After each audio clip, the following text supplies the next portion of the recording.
Good morning, everyone, from me at least, and good afternoon to you, and even good evening to some, depending on where you're joining from. Welcome to today's webinar, Building a Best Workplace, Insights from Small and Medium Businesses. My name is Valentina Bailey, Senior Consultant with Great Place to Work Australia, New Zealand, and Southeast Asia.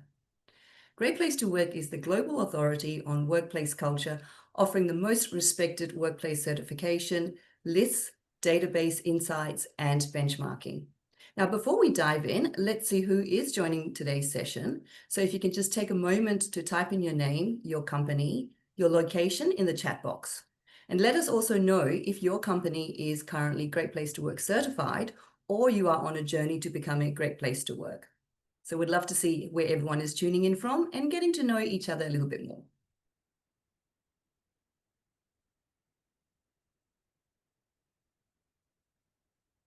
Thank you, Angela. Welcome. Albury on the journey. Lovely. Patrick Freedom, yes, currently certified. Yay.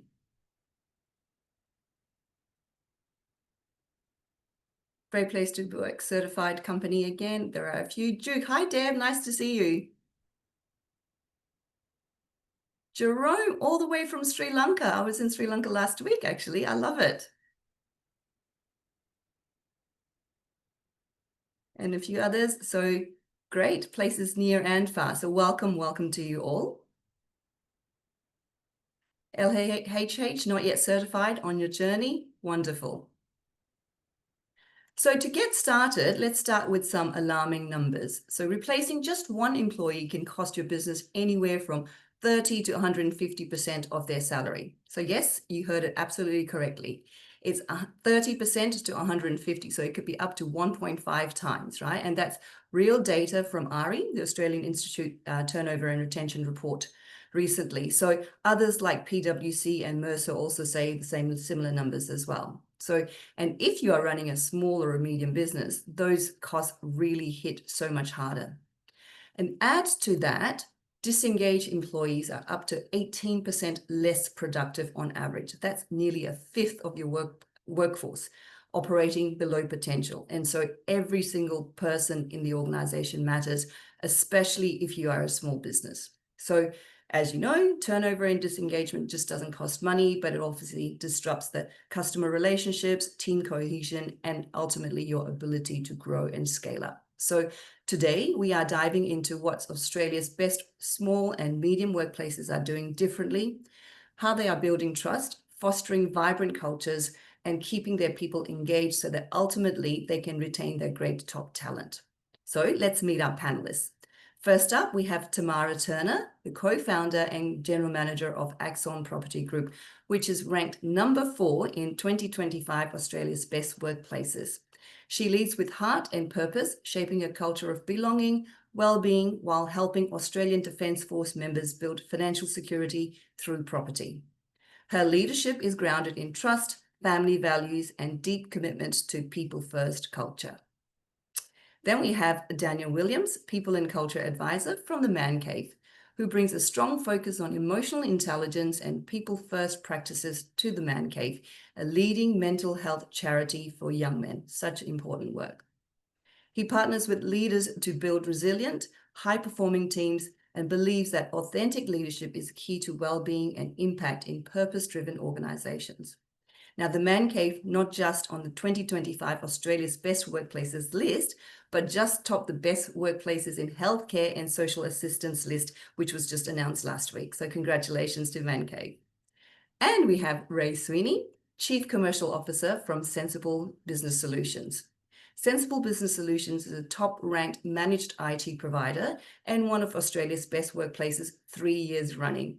With a career spanning in tech leadership and consulting, Ray champions open book management and believes that transparency and connection are the foundation of business success.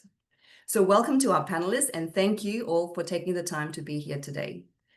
So let's start perhaps with Tamara from Axon Property Group. Now, you've been on quite a journey of culture transformation that started back in 2022 with a very clear intent and purpose to be one of best workplaces in Australia. Why was this so important to you? And tell us a little bit more about your culture journey at Axon Property Group. Sure. Thanks for having me.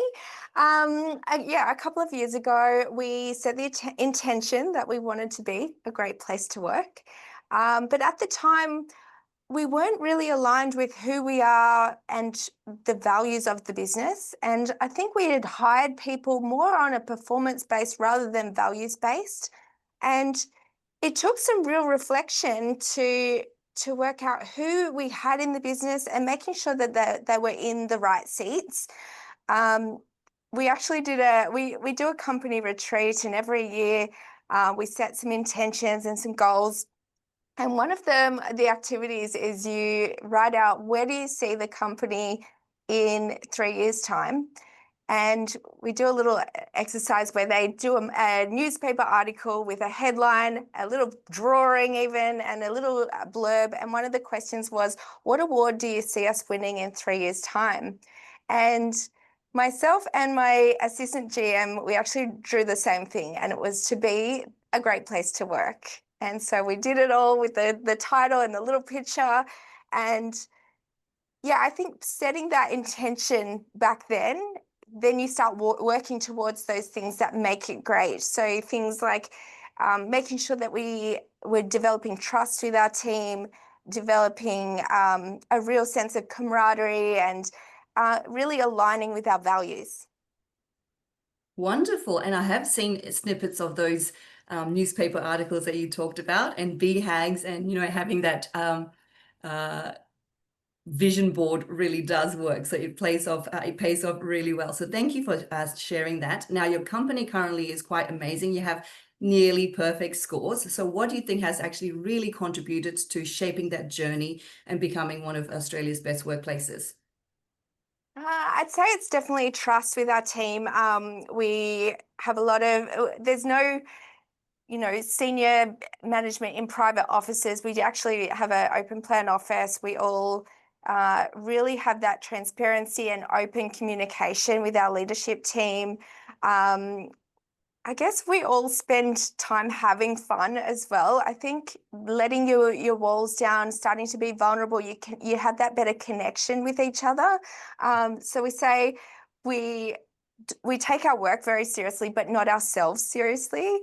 And I think that really comes into that real connection with one another, building that trust with one another, that you can let the team do what they say they're going to do. That's one of our values, is making sure you do what you say you can do, and you trust each other to get that done. And you don't want to be micromanaging. I think that was previously, before we set that intention to be a great place to work, and because we didn't have the right people in the business, I was micromanaging because I didn't trust the people I had in the roles. And now that I've got the trust, because I've got the right people, because I've aligned them with my values, then I just let them do their thing and let people be great at the things they're great at. Amazing. And thank you so much for saying that, that you didn't trust the people at some point, right? That takes a real sort of vulnerability and authenticity from a leader to be able to admit that. So that's really great. And sounds like you actually have a great deal of fun now, which is awesome. Now, Ray, Sensible Business Solutions has also been on a journey of your own. You have been on the list previously, and last year, in fact, it was number 4. And this year, you've gone right to the top. So what's shifted the dial for you from going from, a great workplace, and then formally being recognized as a great place to work certified, and now being the best workplace in country? Yeah, look, I think it's just incremental steps. Even back before we were on the list, we didn't have a bad culture, but it just wasn't great. And so you're continually working on that. You're always finding new ways to engage everybody, get people, on the bus along for the journey. And so I think really it's just an iteration. I think we were 12th, then we were 4th, and now 1st. And now I'm gonna have to protect myself from Tamara, who's coming for us. But I think it's just a lot of doing the right things with discipline over and over, and continuing to build on what we've built and keep it great. Great. Thank you. So, obviously there's the seriousness about the work, and we will actually get into that in terms of your open book style management and so on. But let's talk a little bit more about that fun that we just talked about. So, for many organizations and for HR leaders, we know that fun is important. We spend a lot of time at work. But I wonder how people actually feel about this in their own respective organizations as well. So if we can just drop in a poll about fun at work, and see whether there's, support for fun, or whether they think that it's kind of like a side product. So we've got intentionally integrating fun in my workplace is hard to prove to leaders. We don't have big budget for fun. HR is overstretched to create fun initiatives. Not everyone wants fun in the workplace. Some just want to get work done and get out.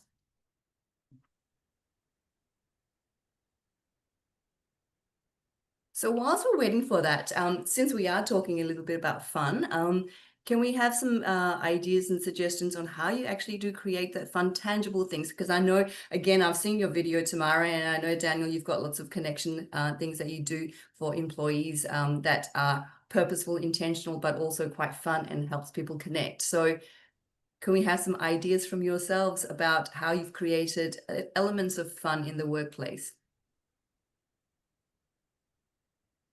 Me? So some of the things we do monthly team celebrations. So any birthdays or we call it Axon anniversary, their anniversary with us. We do our yearly retreat where we do a lot of personal development as well as professional development. We try and put some fun things in the retreats as well. I know a couple of years ago we all did the trapeze down at Byron, so that was fun, pushing people outside of their comfort zone a little bit, but also it helps people to, motivate each other and cheer each other on.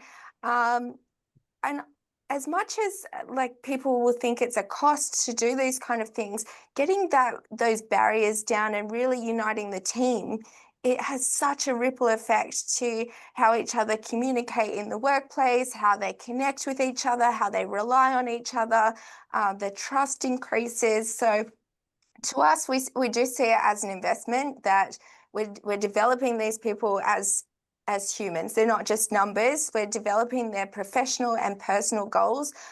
We also do, in their one-on-ones, we talk about what are their personal goals for the year and how can we help them to do that as well. So personal and professional goals, I know, making sure that there's a good balance. I mean, as you said, you spend a lot of time at work, so you've got to have fun, or it doesn't matter how much you're paid, you're not going to enjoy being there if you hate going every day. So I think, treating people like they're not just a number, getting to know them, who they are, what makes them tick, creating that connection with one another. I think it all comes in part of it. Wonderful. Thanks for that. Daniel and Ray, did you want to add anything about your elements or your kinds of fun? Yeah, I would love to. I think fun can sometimes feel like the antithesis of work, right? Like you said, there's some people that just want to be able to get stuck into the work. And so rather than looking at it as just simple as fun and play, something that we like to think about at the Man Cave is just creating space for the full spectrum of the human experience. So as you said, creating moments for well-being, for connection, for fun, for depth, really understanding that you're only going to work as hard as you play, or you're only going to be able to contribute as much as you feel like you're getting back. So for us, that has been really melding both the head and the heart. That's the language we love to use at the Man Cave. So fun for us looks like when we're locking into a big strategy meeting, we have an element of craft and play to it. So we're not just writing initiatives down on a laptop or in our notebook, but we're getting a 2x1 meter pin board. We're putting little, initiatives onto it. We're creating string that tie into each other. And we have a sense of building something with our hands. It doesn't always have to be play in that classic sense of fun, but we always try and balance both the head and the heart.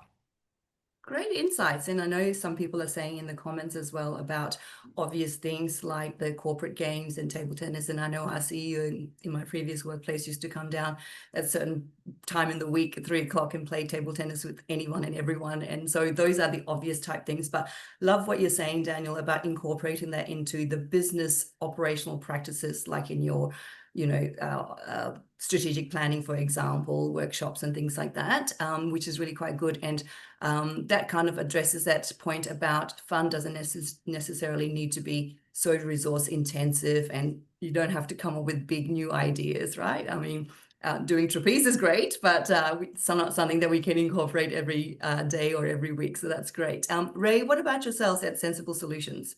Yeah, look, we've got a bit of a challenge in that we're largely a remote workforce. We're sort of split between Melbourne and Sydney, so the table tennis and all that sort of stuff doesn't work for us as much. But we largely, I guess, it's really just about creating fun out of the day to day. So gamifying a lot of things. If we've got particular targets and goals we're trying to go for, put some sort of game around it, put rewards up, keep some sort of tally where it's in Slack or something, so you're keeping track of all that sort of stuff. It's how we do the peer recognition as well, keeping tabs on all that sort of stuff. And then also when we're doing like sort of company training around different elements to do with our open book management and all the rest of it.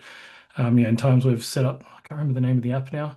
There's one that's sort of, you can do like a game show and everyone logs in on their phone and there's like a multiple choice and it's all timed and or something, do a quiz and do all that sort of stuff. Try to turn things into a game and just have fun. And the key thing I think is focusing on the wins. Again, in our line of work, you're mostly dealing with people's problems. And so it can be very easy to head down that typical negative pathway that we as humans tend to do.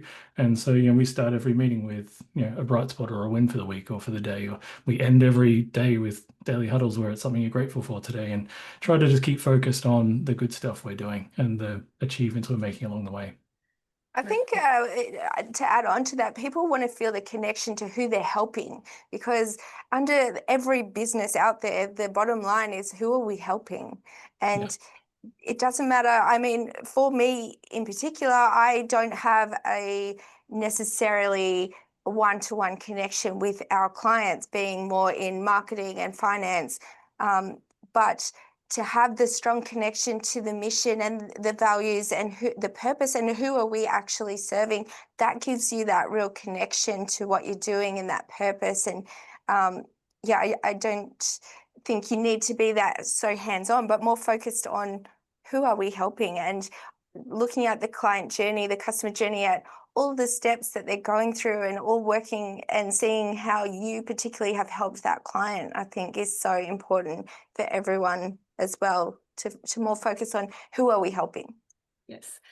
I'm loving that thread that we are sort of pulling together, and that is that it's not just fun for the fun's sake, right? That there is actually intent and there's actually purpose and there's an outcome with that as well, where you do actually have that connection, but also that people actually just can be themselves and, enjoy the time that they're spending at work. So that purpose and connection and alignment is really coming through here. So Ray, I just missed your what you said in terms of your ritual that you have starting the day and ending the day. Can you just elaborate on that again?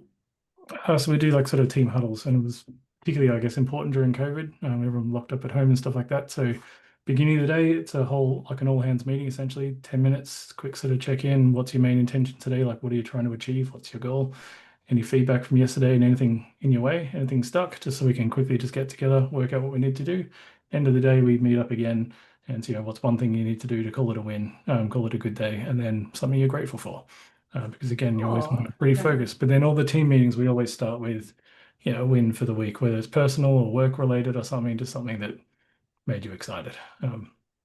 We do that on a Friday. That really resonates with me, because I work completely remotely, well, about 90% of the time, right? So that's really important. And I must admit, we check in regularly, but we don't necessarily do it as a bit of a ritual, right? And that's so important when you're sort of not seeing the people in real life and in person. So, but talking of rituals, Daniel, you've got some rituals that are really helping employees connect with each other and also to the job. Do you want to expand on those? Yeah, I would love to. I think to kind of tie it into today's session around, safety and trust, I think to answer why these rituals exist and really connecting it back to the intention behind them is, we know that one of the biggest barriers to that sense of safety and trust is an environment where people don't feel like they're actually able to talk about what's going on for them, to share openly, to problem solve together, to catch things before that they become issues.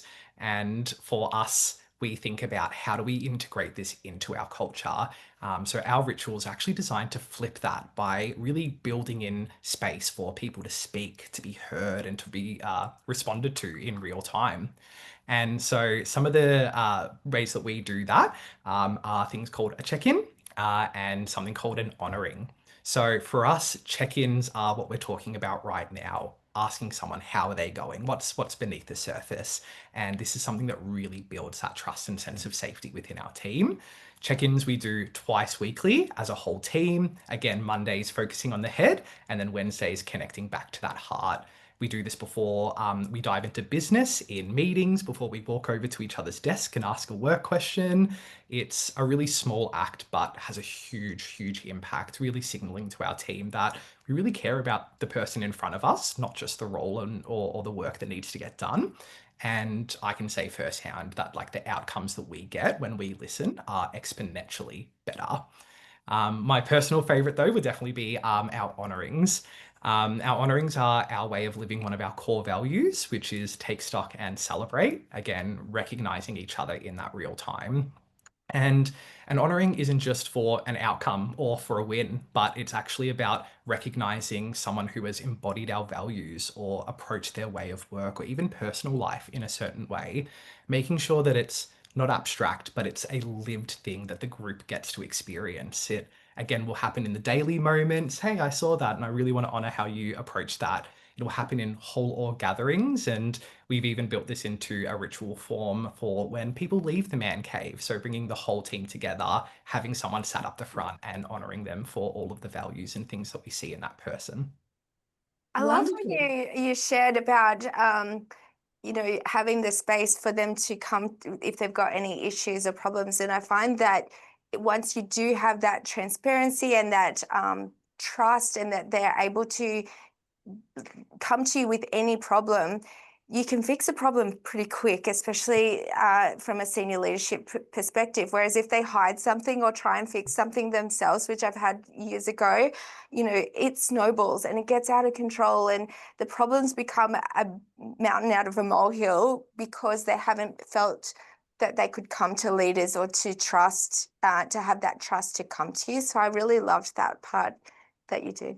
Thanks, Tamara. If I can speak to that a little bit more, a value that is probably my favorite, and we have 9 at the Man Cave, so there's plenty to choose from. But one of those values is catch it before it drifts. And it's exactly what you're talking to in that we embed and build into our team to know, hey, we want you to feel comfortable to catch something before it drifts. And that starts bottom up, top down. So if we, for example, stop doing our check-ins when we enter a meeting and someone says, we don't have time for this, we've just got to jump into business, it's not uncommon to hear one of our team say, hey, let's catch that. We can't, ask the boys that we work with to do these practices if we're not willing to do it ourselves. And it also means that our leaders can see a behavior or a change of, attitude in our team and say, hey, I really want to catch this. Like, I'm here. Let's not let it snowball. Yeah, it's been one of the biggest things that has really helped us create that sense of trust and safety. I like it. I like it. So that's catch it before it drifts. So before it drifts away, that's great. Just winding back one step, and that was about the honorings.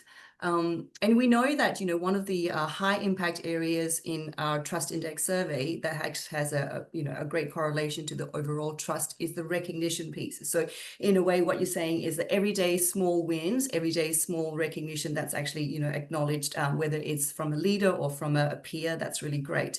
And the other thing, of course, I've just heard from Ray is that love the heart in all the businesses, and you sort of talk about IT and it's, sort of a bit more structured work. But to say that you actually have gratitude afternoons, or to close off the day with a bit of gratitude and win is beautiful. So there's a great deal of heart that goes into it as well. So, ultimately there is that human connection that we are really talking about. So there are a couple of things that I wanted to just follow through on that, and that is that we've been talking about the purpose and the individual connection. So then how do you then help, and this is for everyone, how do you then help that, individual purpose, connection, values to the company's mission and the vision and what you're actually trying to achieve? Because that's often one of the difficult parts or forgotten parts sometimes, where you need to connect the dots for the employees.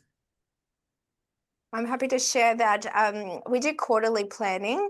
So every quarter, breaking down our numbers, reflecting on the past quarter, forecasting for the next quarter. That all comes off our yearly planning. And it's in that planning day that we go back through our mission and our values and realigning with what we're all doing there. And again, I think what Daniel was saying, coming from the top down as well, sometimes some of these things that we're talking about can feel like, I don't know, they're a bit kitschy, or, you know, a bit, I don't know, like people aren't that connected to doing these things. But once it becomes routine and that, you know, the leaders are stepping up and continuing to do these rituals, then it becomes part of who you are and ingrained in the team.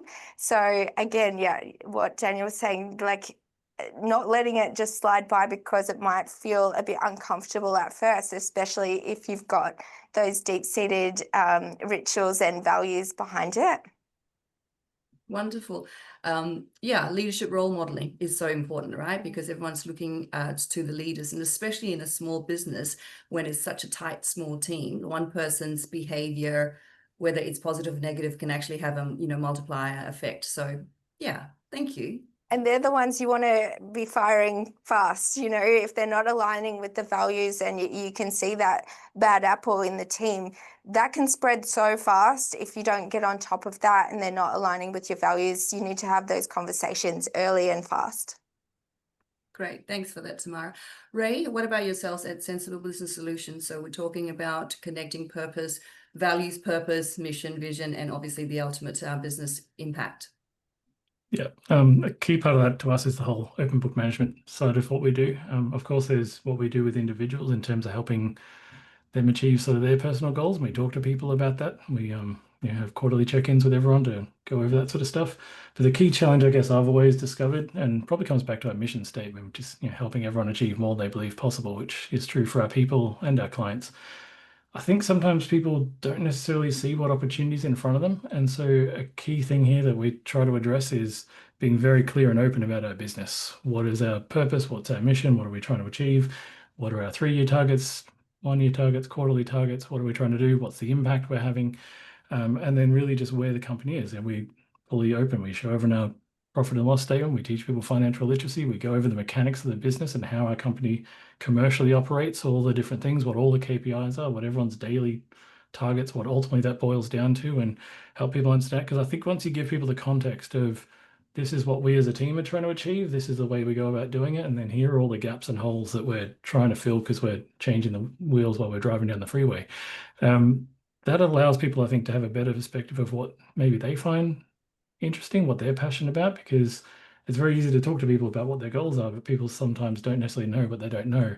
And by being able to present some of that opportunity for people, you start to see a lot more people put their hand up and say, you know what, I'd really like to have a go at that, or I wouldn't mind getting involved in that team, or I want to join that committee. I think by being open about it and, you know, I guess being as forward as we can of exactly what we're trying to achieve and where our strengths and weaknesses are, it creates a much more invested workforce, people that want to be involved and put their hand up, and gives people more opportunity, which I think is a prerequisite of all this. Right. So people might say open book and transparency, open book management transparency, you know, sharing the P&Ls could be risky. I'd like to hear views from others about what your thoughts are. You may not necessarily need to practice this in your workplace at the moment, but what your thoughts might be. And I think it might be time to drop the poll as well, just to see how people actually feel about this, because it's quite a sensitive topic, but we know that it actually helps. I know that with Sensible, for example, having that, you know, in terms of financial literacy, and that then results in people having a clear understanding of what profits mean as opposed to revenue. You know, and you've obviously got high scores in the area where people actually do feel that they have a fair share of the profits, whether it's monetary or otherwise. So yeah, I'd love to, and while the poll is going, love to also hear from Daniel and Tamara on your perspectives on this sensitive topic. I actually hadn't like even considered it really before. I guess because my thoughts are maybe people don't understand financial literacy enough to be able to understand what's profit, and then, you know, the tax that comes after, like, and all the expenses that come after, and, you know, having cash buffers that can ride you out during things like COVID and the other challenges, cash flow challenges throughout the year. So I guess I've never thought of doing that. I'm very keen to see what the audience thinks of it though. And yeah, it's definitely something to think about. Mhm. Yeah, I think it's a really interesting for us at the Man Cave. We, of course, are a charity and not for profit, so we don't have profits to share. But what we do have, of course, is financial transparency. Each year, we do have to give an annual impact report, show where our money is being spent. But when it comes actually back to our people, it all comes back to personal purpose, as we were talking about before, that sense of being in shared values in a community together. And very similar to what Ray said, we start each week with a huddle where we actually talk about our impact. So I can share and take into my week that we're working with 804 boys across Australia this week. That's my sense of recognition. That's what really fuels me and my team. But it also comes back to the real welcoming and celebrating of that personal purpose. You know, we talk about alignment of values. And so for us at the Man Cave, it's all about starting with clarity. You know, how do we communicate the values? How do we have our team feel that their personal purpose is, you know, not only welcomed, but really celebrated? How do we take a concept of being a culture add rather than a culture fit? So we really look at that sense of recognition more probably in the sense of well-being and a feeling of belonging. Wonderful. Thank you so much for sharing that, because often, you know, when I'm in culture coaching sessions with many clients, this is one of the trickiest statements for both commercial, you know, profit shareholder kind of organization companies, as well as not-for-profits and government agencies and things like that. And so I see that for the Man Cave, I believe you actually increased your scores by something like 30 plus points, right? And that's just simply from, I guess, some of those actions that you've taken. And how do you then make sure that people actually understand that this is an investment back for them, right? Because it actually costs money.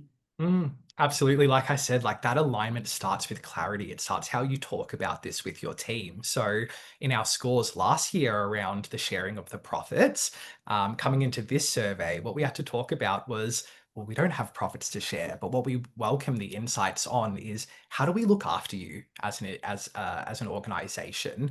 And we got some really fantastic feedback from the team around, you know, when we're traveling to regional and rural schools, you know, put us in a better hotel. That makes us feel looked after. That makes us feel, you know, taken care of. So rather than looking at something as big as, you know, financial profits and sharing of that, we just turned our team's focus back onto their day-to-day experience of working with us.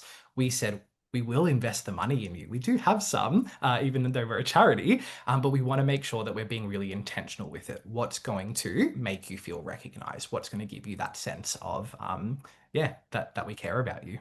Great, great. So some of the sort of the tangible things are highlighting and really showcasing in daily work how the company or the organization is investing in them and their well-being, and the just general work environment, especially when you're saying, you know, when you're traveling and having a little bit more comfort, that really hits home really well.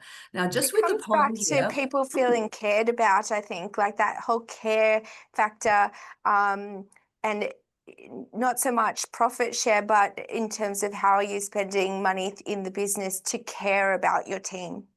Brilliant. Love it. Thank you. Thanks for that, Tamara. Yeah, I'm just going to go to the, excuse me, the poll results. And I think, Ray, you might actually be able to help us with some of this challenges. So a lot of people say, you know, this open book management is good in principle, but it causes a lot of trouble in the workplace. So one of the biggest ones that come up is 50% of our audience have actually said that the risk to that is that employees may actually feel like, employees may misunderstand the financial data and focus on the revenue, and so kind of getting the numbers confused. So can you speak to that a little bit more as to how you've have overcome that in your organization? Yeah, like don't want to sugarcoat it. So we're trying to be open here.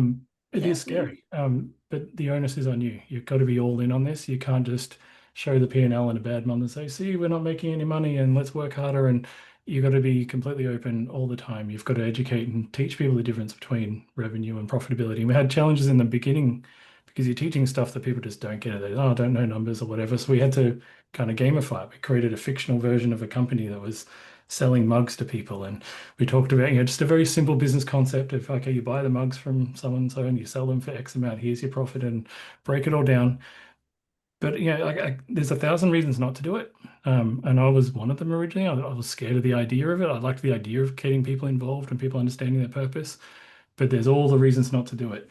But it's kind of like that sort of cliched meme that runs around on LinkedIn or whatever. You're worried about training people because they might leave, and it's like more worried I wouldn't train them and they stay. It's the same thing. If there are risks, there are some people that won't get it. You'll always get someone that sits there and say, "Oh, how much money did you make? Oh, I want some of that." They're just people you shouldn't have in your business. If you're choosing as a direction of we're going to be one team, all working together, understanding our purpose and working together, some people won't be that. They'll just show themselves out the door, being really blunt about it.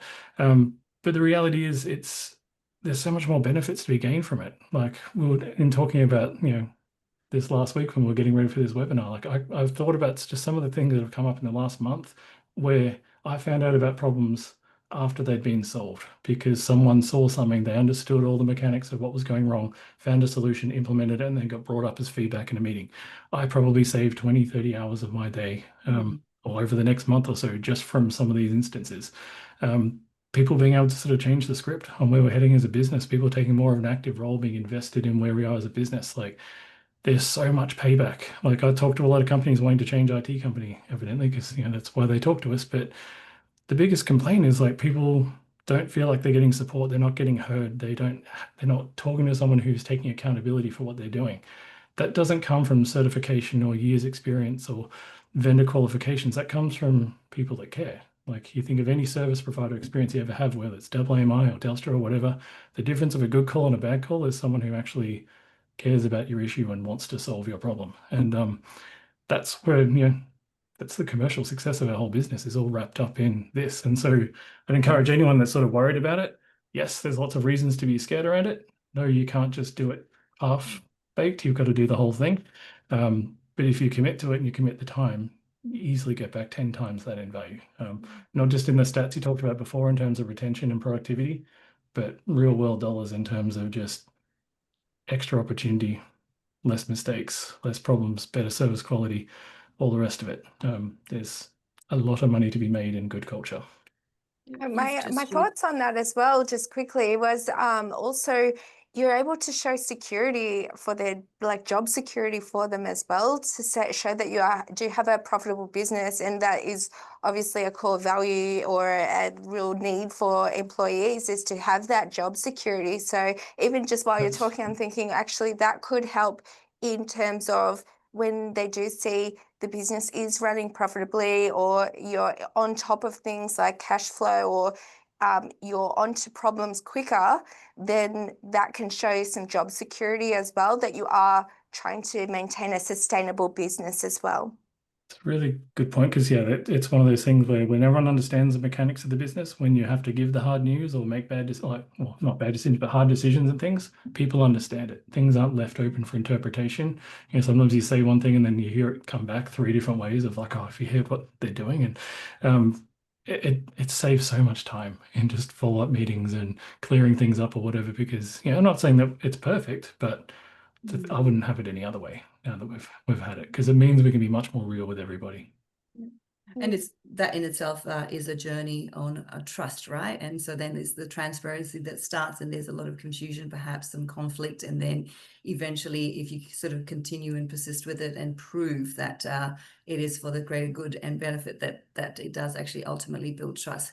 And I'm really appreciative of the fact that you've provided some tangible outcomes as well in terms of being able to, save time and 20 to 30 hours, but ultimately behind all of that is what I'm hearing is to get to that trust level, that people actually feel really empowered to make that decision along the way and be a partner in that. So is that where the leader mindset comes from as well, Ray? Because I know that's something that you guys practice. Hand in hand, yeah. So there's a really good book called Turn the Ship Around. It's all about leader as opposed to leader follower. The whole idea is the Industrial Revolution was quite some time ago. We don't need workers doing physical work now. We need cognitive investment from people.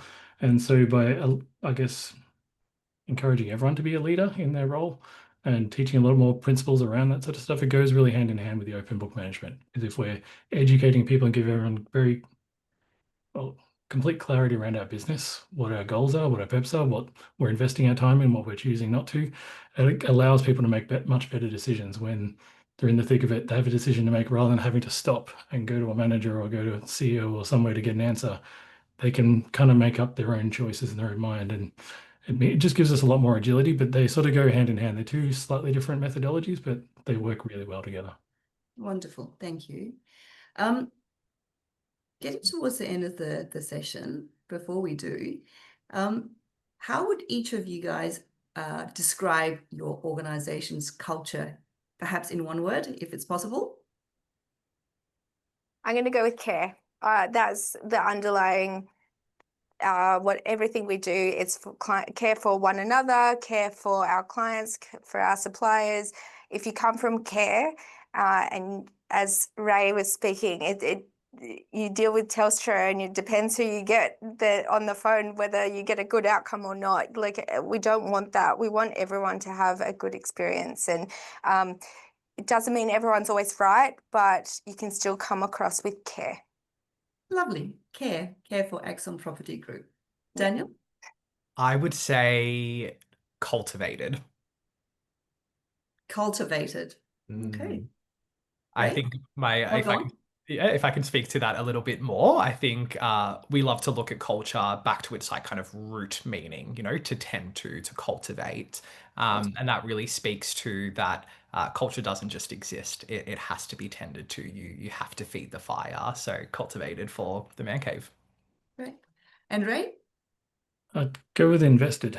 Invested. Okay, so we've got People are care, very much cultivated. invested in the purpose and vision of the company. Obviously, the open book management sort of is part of that. But we talk a lot about that. It's not really a parable, but it was actually a true story. The cathedral builders, the people, the two bricklayers, on three. There was one laying bricks, the other saw his role as building a cathedral. They're doing the same job, but they had a completely different perspective of what they're doing. I'd say by and large, our culture is about people who are invested in the purpose and impact of what we have. Because whilst day to day, it was just IT stuff. It's not necessarily that inspirational. It's the impact of what we do and what that has on our clients' businesses and what they're able to do as a result. Brilliant. And this is what makes you guys the best workplaces to, in Australia. So that's great. So invested. So care, cultivated, and invested. That's great. We've talked about lots of different strategies that you've adopted and applied that have actually worked for you. So in the broader sense, for the small and medium businesses that we have, in our audience and readership, what would be the one practice that you recommend that could really shift the needle for them?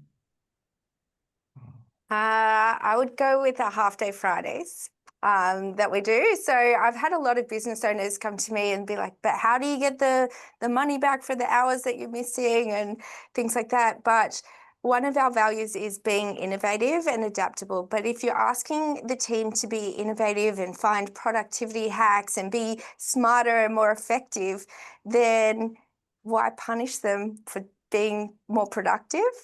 So we've found more productivity by doing the half-day Fridays and people finishing at 12. They're able to start their weekend early, get everything that they need to do, all their chores done for the weekend so that they can spend meaningful time on their weekends with their family and their kids and their friends. So that has been a game changer for us in terms of not just productivity, but happiness, and that they're coming back to work refreshed. Lovely. Half-day Fridays. Ray?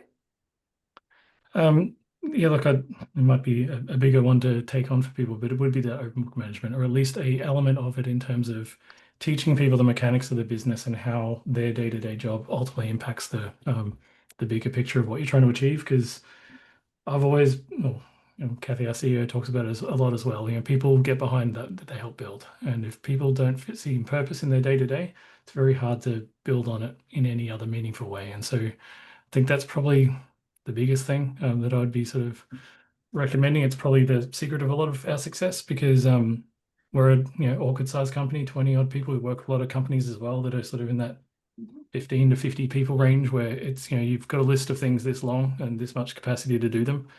The biggest commodity is time, and how do you make good decisions around what are the things you should focus on. And it's a thing we try to do with our clients of, okay, you got this many IT things you could do, but these are the 2 or 3 that'll actually help your bottom line. And we need to be able to do that in our business. And I think the more people you have engaged in your business to be able to say, okay, we've got 1,000 things to do, but we'll focus on these 3 or 4 that are going to move us forward. Big rocks. That's the biggest thing you can do to gain momentum as a small business. Thanks, Ray. Daniel. If I had to share something that the Man Cave does, it would definitely be check-ins. But I would follow that up by saying that it should probably look different for all of us. You know, I think when we talk about a practice that is going to make impact in your business, it should be informed by your culture and by your values. So I think I would encourage everyone listening to find a way that consistently feeds your culture, whether that's daily or weekly, but that has to make people feel seen, and it should connect back to your values. It's less important what the ritual is, but what's important is really making sure your team understands why it exists. You know, whether it's recognition, communication, connection, if you can link the practice back to what it does to your culture, that's where you're going to see real impact. It's, you know, when people know why you're doing it, they'll engage with it authentically, and it'll become more than just another meeting item. Yes, yes. And I love that, right? The big W, the why that ticks, makes everything tick. So that's really great. Thank you for rounding that up there, Daniel. Now, are there any, are we opening up the Q&A, by the way? Are there any questions from the audience that burning questions for either Ray, Tamara, or Daniel? Whilst we're waiting for some of the questions to come through, I wonder if there are if there is anything that you might want to share, but in particular, one takeaway or learning about culture. Anyone want to take that on? About culture? What did you learn about culture? Maybe in the last year? I'd love to share a metaphor about culture. And I spoke to it a little bit before about coming back to its kind of root meaning, to cultivate and to tend to. At the Man Cave, we talk about culture in regard to a sourdough metaphor. You know, sourdough itself has a culture. It's that live bacteria that makes the bread rise. And this is really informed that we need to keep it alive and we need to replenish it. We love to talk about, you know, what happens if you don't? Your starter culture dies out after sharing 1 or 2 loaves with the people that you love. And culture is the same. It has to be regenerative. You can't really expect it to exist or to stay strong without tending to it. And we look at that through really encouraging our team to see culture as an individual responsibility. You know, culture is a collective, but it's a collective based on what the individuals feel in that group. And so we talk a lot about it being my responsibility, not our responsibility. Culture really starts in the one-to-one, whether it's the one-to-one with yourself, the one-to-one with another one of your colleague, and then from that point, it gets to compound. And another analogy we use is the Fibonacci sequence. You know, it starts from 0, and then it's 1-to-1 before it gets to the 2, before it becomes the 3 and the 5. So really looking at culture like you do a sourdough bread, this live thing that makes everything rise and grow, has been instrumental in our success over the last few years. Thanks for that. I'm not sure that I'm ever going to look at my piece of bread ever the same way again.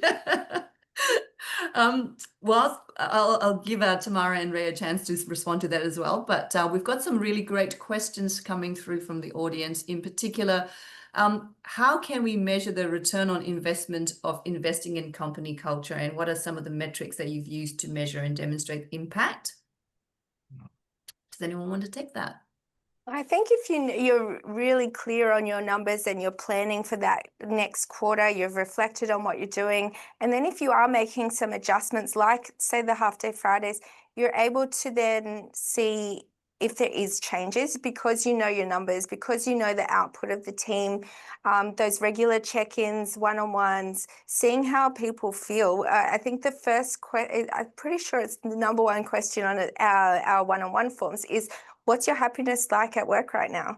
And they mark it out of 10, and you can kind of see, like, if they're dropping, they're giving you a lower score, and you can deep dive into that a little bit further and see, hey, what's going on there? I noticed your score is a bit lower than last month.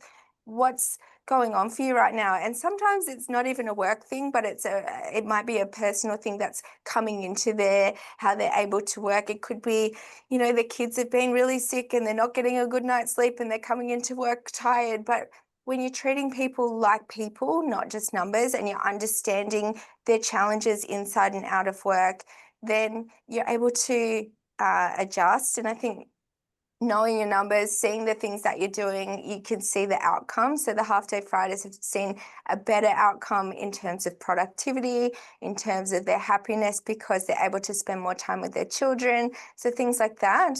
But I think the regular check-ins and knowing your numbers. Yeah, regular check-in, knowing the numbers, but also just having those, I guess, productivity and, you know, the happiness and the engagement in some way so that you can actually tangibilize that. That's great. I've got another a great question here, and maybe this might be, well, I won't say. How do you address feedback on salary and benefit if the company is not in a position to increase salaries? So I feel like it's something that Daniel might be able to answer, but yeah, I'm obviously open to everybody. I'll give it a go. I think, again, a lot of the threads that we've talked about today, started by Ray, is just that transparency. How do we arrive to the number that your team member is currently on? If we can take them along the journey and provide that insight around classifications, you know, we start at the award and then everything, you know, from there. I think committing to goals as well with the team member, connecting, you know, what do you want? Like, what's your ideal blue skies, you know, salary? And what does that role that pays that look like? I love to bring it back to, you know, the responsibilities and the classification itself. And then we can have a much more exciting and easier conversation. All right, it sounds like what we're talking about is actually you want to go from being a coordinator to being a manager. Let's have that conversation. Let's have that development plan conversation. It's really easy for us to get stuck on the number.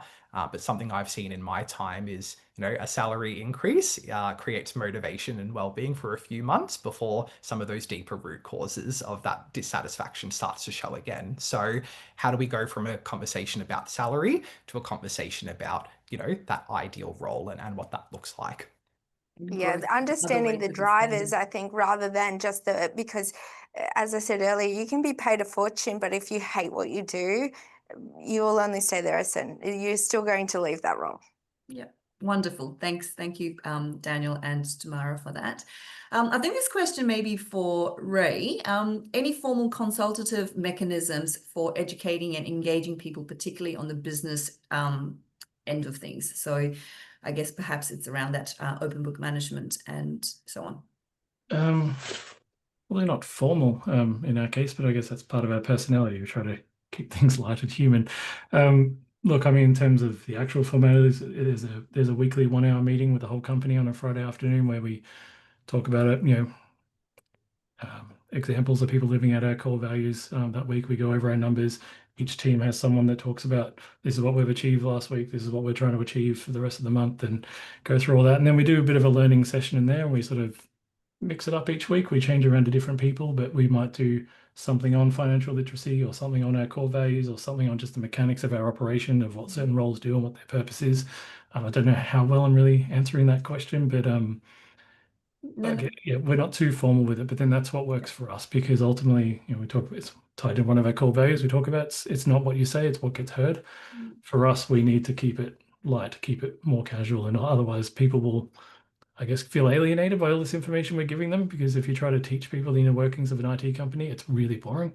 If you can lighten it up a little bit, make it a bit more fun, it's remarkable what people pick up on over time. And so it's done slowly though. People don't pick up on everything all in one time. It's just about repeating the message over and over again, and constantly seeing where some of those gaps are. And yeah, like we're just talking about, like with things like salaries and bonuses and things, it's one of the sort of cheat codes there of we're able to be very open about all that stuff. People can see it, but then we're always saying, okay, well, how are you going to rewrite the story? So we didn't make bonuses last quarter, but here's all we have to do in order to catch up and get paid 6 months worth of bonuses next quarter.